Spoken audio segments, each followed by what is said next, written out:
এই প্রথমবার প্রবাসীরাও পাচ্ছেন ভোটার হওয়ার সুযোগ। আগামী 18 নভেম্বর নির্বাচন কমিশন উদ্বোধন করতে যাচ্ছে প্রবাসী ভোটার নিবন্ধন অ্যাপ। এ উপলক্ষে কমিশন জানিয়েছে, প্রবাসী বাংলাদেশিদের ভোটার হিসেবে নিবন্ধনের জন্য কি কি কাগজপত্র লাগবে। নিবন্ধনের জন্য প্রয়োজন হবে অনলাইনে পূরণকৃত আবেদন ফর্ম 2 ক, অনলাইন ভেরিফাইড জন্ম নিবন্ধন সনদ, মেয়াদ সম্বলিত বা মেয়াদোত্তীর্ণ বাংলাদেশি পাসপোর্টের কপি, বিদেশি পাসপোর্টের কপি অথবা সংশ্লিষ্ট দেশে বসবাসকারী 3 জন বাংলাদেশি এনআইডিধারী স্বাক্ষরিত নাগরিকত্ব প্রত্যয়নপত্র।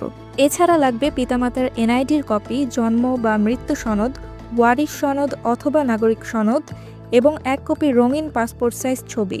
প্রযোজ্য ক্ষেত্রে দরকার হতে পারে শিক্ষা সনদ, এসএসসি, জেএসসি বা পিইসি। চট্টগ্রাম বিভাগের বিশেষ এলাকার জন্য থাকবে বিশেষ তথ্য ফর্ম। এছাড়া নিকাহনামা, স্বামী বা স্ত্রীর এনআইডি, নাগরিকত্ব সনদ এবং ঠিকানা সম্বলিত ইউটিলিটি বিল বা হোল্ডিং ট্যাক্স রসিদের কপিও দিতে হতে পারে। মিশন অফিস থেকে প্রাপ্ত অ্যাপয়েন্টমেন্ট অনুযায়ী নির্ধারিত তারিখে সশরীরে উপস্থিত হয়ে জমা দিতে হবে সব প্রয়োজনীয় দলিলপত্র এবং দিতে হবে ছবি ও বায়োমেট্রিক্স, 10 আঙুলের ছাপ, আইরিশ ও স্বাক্ষর। প্রয়োজনে আবেদনকারীর হয়ে বাংলাদেশে থাকা প্রতিনিধি উপজেলা বা থানা নির্বাচন অফিসে দলিলাদি জমা দিতে পারবেন। সবশেষে নিবন্ধন সম্পন্ন করতে সংশ্লিষ্ট এলাকার নির্বাচন অফিসার আবেদনকারীর তথ্য যাচাই করে সরেজমিন তদন্ত প্রতিবেদন প্রস্তুত করবেন, যা নিবন্ধনের জন্য বাধ্যতামূলক। আপনার ভোট, আপনার অধিকার। এবার প্রবাসীরাও হবেন বাংলাদেশের ভোটার।